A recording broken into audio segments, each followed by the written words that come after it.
हरियाणा सिख गुरुद्वारा प्रबंधक कमेटी बन चुकी है और पहले प्रधान बने, लेकिन उन पर कई आरोप लगे। उसके बाद उन्होंने इस्तीफा दे दिया और अब कार्यकारी प्रधान हैं भूपेंद्र सिंह असंध। किस तरीके से कार्यकारिणी चल रही है, एक बार जान लेते हैं। क्या सिचुएशन है, क्या कुछ काम की तरफ आपने रफ्तार बढ़ाई है, कुछ बताएं। आप देख ही रहे हैं, सब संस्था से प्यार है और जितनी हरियाणा की संगताएं प्यार करती है, मैं सबको प्यार करता हूँ। निम्रता से बेनती करता हूँ हरियाणा की संगता को, जो हरियाणा गुरुद्वारा में काम चल रहे हैं, चाहे गुरुद्वारा नाडा साहब की काम गल कर लो, हमने बनते ही वर्ल्ड पंजाबी चैनल चालू किया, जो संगत देख रही है फ्री ऑफ कॉस्ट, कोई पैसा नहीं। 4 किले जगह है नाल नाडा साहब के नाल, सरकारी जगह है, उसको लेने का हमने प्रयास किया, वो भी हमको मिल जाएगी। 4 किले सीएम साहब ने हाँ भरी है, मिल जाएगी। कुछ तकनीकी है उसमें, वो जल्दी मिल जाएगी। इस तरह गुरुद्वारा मंजी साहब है करनाल, इसका मटेरियल दवाएंगे बाबा, इससे जल्दी से जल्दी बनाने का काम करेंगे।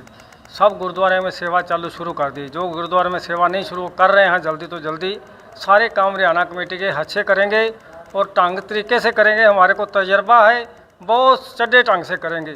और दूसरी आपके रहे मैं बेनती कर रहा हूँ, जो आगे फार्म भरा गया था, मैं उस पर भी आऊंगा। पहली बात आपने बताई। दूसरा सवाल मेरा ये है, जो पहले प्रधान बने उन पर कई आरोप लगे, मामला कमेटी तक पहुंच गया, उसमें आपसे भी कोई पूछताछ हुई है? आपने भी अपनी राय रखी? मेरे को कुछ नहीं, मैं ना शिकायत करता हूँ, हाँ। ना मैं मुलजिम था, हाँ। ना तो मैं शिकायत करता हूँ, ना मैं मुलजिम। मेरे तो क्यों पूछेंगे? मेरे पास प्रधान के नाते आपसे जानकारी लेने के लिए, क्योंकि आपके पास भी इसे... मेरे पास कोई कमेटी नहीं आई। मैं अकाल तख्त का शुक्राना करता हूँ सदा। अकाल तख्त को ऋणी हूँ मैं। अकाल तख्त से जो आप फैसला आया उसका भी ऋणी हूँ मैं, वो मैं सदा तक। क्या फैसला सुनाया मेरी, अगर आप बता पाए दर्शकों को तो? अकाल तख्त ने कोई फैसला नहीं सुनाया। उन्हें कहो अच्छे काम करो और चक्के काम करते रहो। जो अब अकाल तख्त का हुक्मनामा आया है, जो अब आया है सारी संगतों के लिए, वे गुरुद्वारे में ही मैरिज जो पैलेस है, ब्याह है, शादियाँ गुरुद्वारे में करो। मैरिज पैलेस जो है, जहाँ धर्मशाला है या बैंकेट हॉल है, उनमें गुरु ग्रंथ साहब को बिल्कुल ना जाओ। हाँ, पहले गुरु ग्रंथ साहिब वहाँ पर चला जाता था, लेकर चले जाते थे, तो वो अब नहीं होगा। अब नहीं होगा। अकाल तख्त का हुक्मनामा आ गया, वो मैं संगता तक पहुँचाना, आपके रही संगता तक पहुँचाना चाहता हूँ। अकाल तख्त का जो हुक्मनामा है उसको मानिए सारे लोग। और किते भी गुरु ग्रंथ साहब को किते धर्मशाला में और मैरिज पैलेस में और किसी होटल में ना लेके जाएं।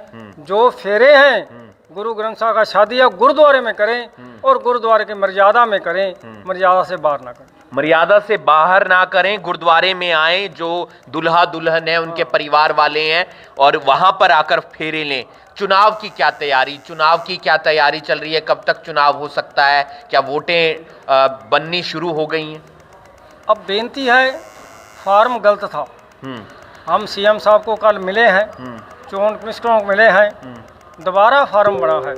उसमें लिखा गया है, मैं गुरु ग्रंथ साहब अते 10 गुरुओं को मानता हूँ और किसी व्यक्ति को नहीं। अब जो 10 गुरुओं को मानने वाला है, जो गुरु ग्रंथ साहब को मानने वाला है, उनकी वोट बनेगी और किसी की नहीं वोट बनेगी। इसमें गलती किसकी रही? फॉर्म जो छपा उसमें सरकार की गलती रही या हरियाणा सिख गुरुद्वारा प्रबंधक कमेटी की गलती रही? ना हरियाणा सिख गुरुद्वारा गुरु गलती रही, ना सरकार की गलती। चुनाव कमिश्नर क्या उन्हें एक्ट नहीं देखा, वो कई भूल हो गई, कई मिस्टेक हो गई, वो अब ठीक हो गया है, अब ठीक छप गया है।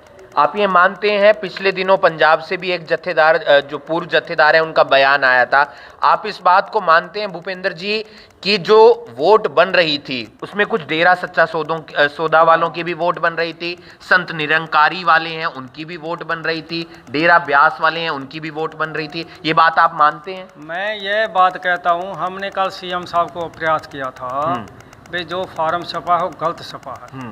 उसमें सब डेरेदार वोट बना रहे हैं, सच्चा सौदाले बना रहे हैं सारे। सीएम साहब ने कहा कैसे बनाए फिर फार्म को? हमने बनाया ऐसे बनाओ, मैं गुरु ग्रंथ साहब और 10 गुरुओं को मानता हूँ, मैं किसी को नहीं मानता।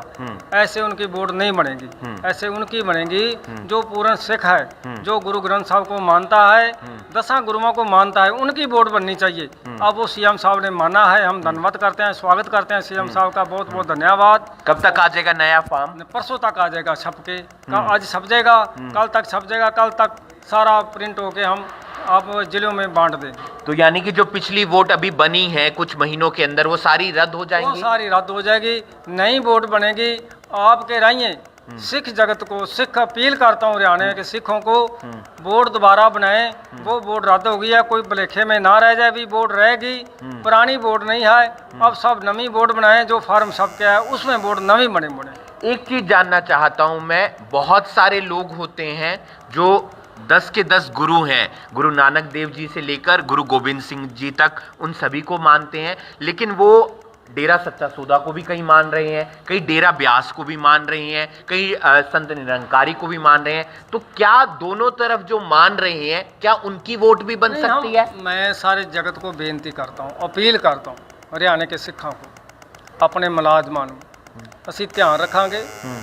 ਉਹਦੇ ਤੇ ਜਿਹਦੀ ਸਾਨੂੰ ਗਲਤ ਪਤਾ ਲੱਗੇਗਾ, ਗਲਤ ਵੋਟ ਬਣੀ ਹੈ, ਉਹ ਤੇ ਅਸੀਂ ਕਿੰਤੂ ਕਰ ਸਕਨੇ ਆ, ਉਹਦੀ ਵੋਟ ਕਟਾ ਸਕਨੇ ਆ।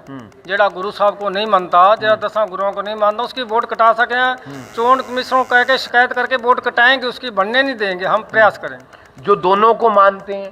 नहीं, दोनों को मानने वाला तो कई है, कई लोग होते हैं गलत है, वो अच्छा नहीं काम। एक को मानना चाहिए, गुरु को मानना चाहिए, गुरु ग्रंथ साहब को मानना चाहिए, 10 गुरुओं को मानना चाहिए, डेरे वालों को मानना ही चाहिए। नियम बता सकते हैं क्या क्या नियम है? जैसे केशधारी होना चाहिए, दाढ़ी ना रंगवाए, कुछ वो नियम बता सकते हैं आप? जो वोट बनेगा तो कैसा तारीबा बनेगा, साबित सूरत का बनेगा। जैसे मैं हूँ साबित सूरत जी, साबित सूरत का बनेगा। दाढ़ी जो रंगाता नहीं है, दाढ़ी जो रंगाता नहीं है, साबित सूरत का वोट बनेगा। जिसकी कटी है दाढ़ी जी, जहाँ सिर कटा है जी, पगड़ी नहीं बांधता, उनका वोट नहीं बनेगा। बेशक वो मेरा बच्चा हो, किसी का भी हो, उसका वोट नहीं बनेगा। जो केसातारी नहीं है, जो केसातारी है उसका ही वोट बनेगा। यह अपील है हमारे सारे सिखों को, अपने अपनी पगड़ी बांधें और केस रखें, अपनी अपनी वोट बने। टाइम की भी कोई सरकार से आपने अवधि कही है कि बढ़ा दें?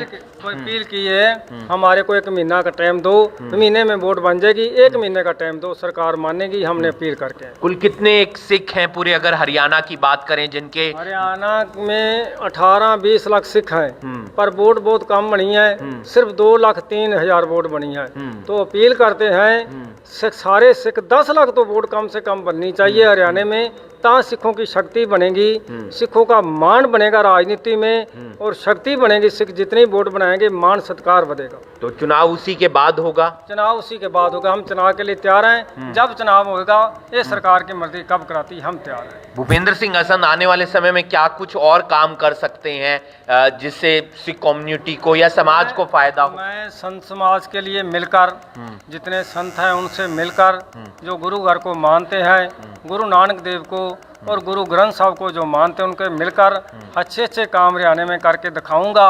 जहाँ सेवा रुकी है वहाँ सेवा चालू करके दिखाऊंगा, अच्छे काम करके। और सबको अपील करूंगा, मेरे साथ जुड़ो और मेरे को अच्छे काम बताओ कैसे करने हैं, मेरे को सलाह दो, सबकी सलाह लेके चलूँगा। बिल्कुल, सबकी सलाह लेकर चलेंगे भूपेंद्र सिंह हसन। तो कई फैसले आए हैं। पहला फैसला श्री अकाल तख्त साहिब से आया है कि जब शादी होती है, बहुत सारे लोग बैंकेट हॉल के अंदर, फार्म हाउस पर या धर्मशाला में गुरु ग्रंथ साहिब को लेकर जाते हैं और वहीं पर फेरे होते हैं। लेकिन वहां पर अब फेरे नहीं होंगे। आपको फेरे करवाने हैं तो आपको गुरुद्वारे में आना होगा और गुरु घर में ही आपके फेरे होंगे, वहीं पर आपके जो शादी है वो संपन्न होगी। लेकिन बहुत सारे लोग क्या करते हैं, किसी के घर में शादी है तो वो फार्म हाउस पर या बैंकेट हॉल में या धर्मशाला में, वहां पर गुरु ग्रंथ साहिब को लेकर जाते थे, जो कि काफी गलत था। और श्री अकाल तख्त साहिब ने इसी पर फैसला लिया है। हरियाणा से जुड़ी हुई बड़ी खबर यह है कि हरियाणा सिख गुरुद्वारा प्रबंधक कमेटी के वोट बन रहे थे और करीब 18 से 20 लाख सिख हैं हरियाणा के अंदर। फॉर्म छप चुके थे, गांवों में अलग अलग जगह पर वोट बनाए जा रहे थे, लेकिन ऐसी शिकायतें आ रही थी, ऐसे आरोप लग रहे थे कि जो डेरा सच्चा सौदा को मानता है उनके भी वोट बन रहे हैं, जो वोट उनके भी बन रहे हैं, जो डेरा ब्यास को मानता है, जो संत निरंकारी जी को मानता है, उनके भी वोट बन रहे थे। लेकिन इसको लेकर हरियाणा सिख गुरुद्वारा प्रबंधक कमेटी के जो प्रधान हैं भूपेंद्र सिंह हसन, वो सीएम मनोहर लाल से मुलाकात करते हैं और ये बात अपनी उनके सामने रखते हैं। जब उनके सामने बात रखी जाती है तो अब एक नया फॉर्म छपकारा आएगा, यानी कि जो पिछले 2 से सवा 2 लाख वोट बन चुके हैं वो सभी वोट रद्द हैं, यानी कि वोट दोबारा से बनेंगे। और नया जो फॉर्म छपकर आएगा उसके अंदर बकायदा लिखा होगा जो गुरु ग्रंथ साहिब को मानता है और 10 के 10 जो गुरु हैं, गुरु नानक देव जी से लेकर गुरु गोविंद सिंह जी तक, उनको मानता है, सिर्फ उसी के वोट बनेंगे। जो बाल जिसने नहीं कटवाए हैं, जिसने दाढ़ी को नहीं रंगवाया है, उसका वोट बनेगा। जो मोना है उसका वोट नहीं बनेगा। ये तमाम शर्तें इस बार उस फॉर्म में देखने को मिलेगी। ये इसलिए ही किया गया है ताकि जो और वोट बन रहे थे अलग अलग जगहों के, अलग अलग लोगों के, वो वोट नहीं बनेंगे। और इसी को लेकर प्रेस वार्ता रखी गई थी। देखना ये होगा कि आने वाले दिनों में कब तक जो हरियाणा सिख गुरुद्वारा प्रबंधक कमेटी के वोट हैं वो बनकर तैयार होते हैं और कब चुनाव होते हैं। आप देख रहे हैं करनाल ब्रेकिंग न्यूज, मैं हूं आपके साथ हिमांशु नारंग। तो ऐसी तमाम जानकारियां मिल रही थी कि हरियाणा सिख गुरुद्वारा प्रबंधक कमेटी की जो वोट बन रही हैं उसमें कुछ वोट जो डेरा समर्थक हैं, चाहे वो संत निरंकारी के हों, चाहे वो डेरा सच्चा सौदा के हों, चाहे वो डेरा राधा स्वामी ब्यास के हों, उनकी भी बन रही है, जो कि गलत था। और इसी को लेकर एक याचिका हाई कोर्ट में भी डाली गई थी। करनाल के ही वकील अंग्रेज सिंह पन्नू की तरफ से जान लेते हैं उसमें क्या कुछ निकल कर आया, क्या उन्होंने अपनी बात रखी। बड़ा मामला था क्योंकि हरियाणा सिख गुरुद्वारा प्रबंधक कमेटी बनी है, उसमें जो वोट बननी चाहिए वो सिखों की बननी चाहिए जो गुरुओं को मानते हैं, गुरु ग्रंथ साहिब को मानते हैं, लेकिन वोट डेरा समर्थकों की भी बन रही थी। तो उसको लेकर आपने क्या याचिका लगाई? सबसे पहले तो मैं सारे मीडिया का धन्यवाद करता हूं जिन्होंने मेरी आवाज़ को पूरे वर्ल्ड लेवल तक पहुंचाया। दूसरा बात ये थी कि जब ये वोटर फॉर्म हमारी नॉलेज में आया 15 सितंबर को, तो उससे पहले मैंने 10 सितंबर को एक रिप्रेजेंटेशन, एक लिखित शिकायत election commissioner, gurdwara election commissioner को दे दी थी कि इस वोटर फॉर्म में कुछ कमियां उसे दूर किया जाए, लेकिन उस पर कोई कार्रवाई नहीं की। फिर मैंने 19 तारीख को जब पूरा वोटर फॉर्म मैंने एनालाइज किया, उसके बाद 19 को मैंने दोबारा से रिप्रेजेंटेशन दी। उसके बाद मैंने श्री अकाल तख्त साहब के जथेदार को, SGPC के प्रेसिडेंट को, हरियाणा सिख गुरुद्वारा मैनेजमेंट कमेटी को, इन सबको लिखित में दिया कि जो सिख की डेफिनेशन है वो वोटर फार्म के ऊपर नहीं है और वोटर फार्म सिखों के बन रहे हैं, सिखों के गुरुद्वारा मैनेजमेंट कमेटी के लिए बन रहे हैं, तो उस पर सिख की डेफिनेशन तो होनी चाहिए, क्लियर होनी चाहिए, लेकिन नहीं है। तो हमारा गुरुद्वारा एक्ट का सेक्शन 2J जो 2014 में हमारी कमेटी बनी, उसका सेक्शन 2J बड़ा क्लियर था कि who is a Sikh. Sikh वो है जो 10 गुरु साहिबान और गुरु ग्रंथ साहिब की शिक्षाओं को मानता है और किसी देवी देवता, किसी गुरु को नहीं मानता, वो सिख की डेफिनेशन में आता है। अब क्या नया फैसला आया है कोर्ट की तरफ से? सरकार, मैं वहीं पे आ रहा हूँ। उसके बाद हम जब रिप्रेजेंटेशन दी तो इलेक्शन कमिश्नर ने हमें नोटिस देके तलब किया। हम वर्ल्ड लेवल के इंटेलेक्चुअल देके, जो हमारे सिखिज़म के वर्ल्ड लेवल के डॉक्टर भगवान सिंह, राजिंदर सिंह खालसा, सुखविंदर सिंह खालसा, मैं खुद, हम 5-7 आदमी उनसे मिले कि सर ये हमारी ऑब्जेक्शंस हैं, इसे ख़त्म किया जाए। तो उन्होंने कहा हम इस पर कंसिडर करेंगे, बाद में आप आ जाना। तो उन्होंने कहा कि हमें तो इंटेलेक्चुअल कोई आया ही नहीं हमें बताने के लिए कि ये भी कुछ होता है। तो उसके बाद मैंने हरियाणा कमेटी को भी, इनके अहदेदारों को कहा कि आप इसमें कुछ कीजिए, लेकिन इन्होंने कुछ नहीं किया। उसके बाद मैंने हार के, जब किसी का कोई चारा नहीं चलता, तो मैंने मानयोग हाई कोर्ट के अंदर एक रिट फाइल करी कि ये definition of Sikh should be clear in the voter form. तो उसके बाद हुआ क्या, हाई कोर्ट ने हमारी बहस सुनी। बहस सुनने के बाद जज साहब ने कहा कि ये जो आपने चैलेंज किया है ना, ये रूल एंड रेगुलेशन को चैलेंज किया, तो ये डबल बेंच पे जाएगी। तो डबल बेंच पे भी जानी थी उससे पहले ही, क्योंकि इनको जवाब देना पड़ना था वहाँ पे, उससे पहले ही इन्होंने आज वोटर फॉर्म चेंज कर दिया है और उस पर ये लिखा गया है जो हमारी मांग थी वो पूरी कर ली गई। और उस पर लिख दिया गया कि एक सिख वो सिख है जो श्री गुरु ग्रंथ साहब और 10 गुरु की शिक्षाओं को मानता है और किसी को अन्य को नहीं मानता। ये डिक्लेरेशन उसे देनी पड़ेगी। तो अभी मामला कोर्ट में ही था, लेकिन उससे पहले सरकार ने मान लिया। उसमें ये क्या था कि अब देखिए, कोई भी आदमी दाढ़ी रख ले, पगड़ी बांध ले, तो वो एक पक्का सिख नहीं कहा जा सकता। पक्का सिख वही है जो दाढ़ी केस रखने के साथ, अपने 5 ककारों के साथ गुरु ग्रंथ साहब को गुरु मानता है। अब और शिकायतें भी क्या क्या मिल रही थी? कुछ मेरी तरफ से सारी शिकायतें थी, मैंने ही कम से कम 50 एप्लीकेशंस ली। ऐसा था कि डेरा समर्थक के, मैं वहीं पे आ रहा हूँ। जैसे अब दूर नहीं जाते, हम राधा स्वामी हैं। राधा स्वामी के बाबा जी के बिल्कुल सिखों जैसी वेशभूषा है, but he is not a Sikh. तो आइडियोलॉजी के तौर पे वो गुरु नहीं मानते गुरु ग्रंथ साहब को, तो वो सिख नहीं है। इवन राम रहीम है, डेरा सच्चा सौदा का है, वो केस दाड़ा रखा हुआ है उसने, अगर वो पगड़ी बांध ले तो क्या वो सिख हो जाएगा? वो मानता ही नहीं है गुरु ग्रंथ साहब को गुरु, वो तो अपने आप को गुरु मानता है। ऐसे नामधारिये हैं, नामधारियों का आज 14वां 15वां गुरु चल रहा है, वो गुरु ग्रंथ साहब को गुरु नहीं मानते, लेकिन वेशभूषा सिखों जैसी है। तो हु इज डिटरमाइन दैट कि ही इज अ सिख और इज नॉट सिख? एक पटवारी अब चेक करेगा कि सिख है कि नहीं, लोगों का सेल्फ डिक्लेरेशन ही चेक करेगा कि वो सिख है कि नहीं। दूसरी बात, एक ना गुरलीन कौर केस हुआ था, उसने अपने बाल प्लक किए हुए थे, तो उसने एफिडेविट दे दिया था कि मैंने कभी भी बाल अपने प्लक नहीं किए, लेकिन जब उसका मेडिकल हुआ तो उसके बाल प्लक हुए आगे और उसका एडमिशन तक कैंसिल हुआ था। तो ये एफिडेविट ही हम चाहते थे। अब जो राधा स्वामी को मानते हैं या जो ये राम रहीम को मानने वाले हैं या नामधारी को या निरंकारियों को मानने वाले हैं, अब वो ये नहीं लिख सकते कि हमारा गुरु गुरु ग्रंथ साहब है, क्योंकि उनका गुरु ऑलरेडी एक देह के रूप में है और सिखिज्म जो है वो देहधारी गुरु को नहीं मानती। तो इसी के लिए अब डेफिनेशन क्लियर हो गई है। ये हमारी बहुत बड़ी जीत है और ये जीत मेरी नहीं है, मैं तो गरीब सिख हूँ, मैंने तो कोशिश की है। ये जीत है गुरु साहब के कंसेप्ट की, गुरु साहब के सिद्धांत की। तो एक अच्छा फैसला है और जिसके लिए प्रयास किया उसमें जीत हासिल हुई है। ਸਭ ਤੋਂ ਪਹਿਲਾਂ ਤੇ ਮੈਂ ਆਪਣੇ ਛੋਟੇ ਵੀਰ ਨੂੰ ਐਡਵੋਕੇਟ ਅੰਗਰੇਜ਼ ਸਿੰਘ ਪੰਨੂ ਨੂੰ ਵਧਾਈ ਦਿੰਦਾ ਕਿ ਜਿੱਦਣ ਇਹਨੇ ਚੱਲਿਆ ਅਖਬਾਰਾਂ 'ਚ ਵੀ ਆਇਆ ਤੇ ਲੋਕੀ ਕਹਿੰਦੇ ਹਨ ਪਤਾ ਨਹੀਂ ਕਿਉਂ ਐਵੇਂ ਪੰਗੇ ਲੈਣ ਦੇ। ਪੰਗੇ ਨਹੀਂ, ਇਹ ਸਹੀ ਗੱਲ ਸੀ, ਬਿਲਕੁਲ ਸਹੀ ਸੀ, ਜਿਹਦੇ 'ਚ ਸਰਕਾਰ ਨੂੰ ਮੰਨਣਾ ਪਿਆ। ਬੇਸ਼ੱਕ ਹਾਈ ਕੋਰਟ ਜਾ ਕੇ ਮੰਨਣਾ ਪਿਆ, ਲੇਕਿਨ ਮੰਨਣਾ ਪਿਆ। ਇਹ ਬਹੁਤ ਚੰਗੀ ਗੱਲ ਹੈ, ਬੜੀ ਵੱਡੀ ਜਿੱਤ ਹੋਈ ਹੈ ਸੰਗਤ ਦੀ। ਇਸੇ ਤਰ੍ਹਾਂ ਸੰਗਤ ਨੂੰ ਬੇਨਤੀ ਹੈ, ਹਿੰਮਤ ਨਹੀਂ ਹਾਰਨੀ ਚਾਹੀਦੀ। ਵੱਧ ਤੋਂ ਵੱਧ ਵੋਟਾਂ ਦੁਬਾਰਾ ਬਣਨੀਆਂ ਨੇ, ਲੇਕਿਨ ਹਰ ਸਿੱਖ ਦਾ ਫਰਜ਼ ਹੈ ਕਿ ਆਪਣੀ ਵੋਟ ਆਪ ਬਣਾਏ, ਦੂਜੇ ਤੇ ਡਿਪੈਂਡ ਨਹੀਂ ਰਹਿਣਾ।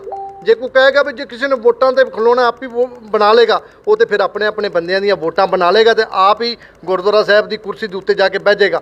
ਫਿਰ ਤੁਸੀਂ ਕਿੱਧਰ ਜਾਓਗੇ? ਫਿਰ ਤੁਸੀਂ ਕਹੋਗੇ ਗਲਤ ਕੰਮ ਹੋ ਰਹੇ ਨੇ।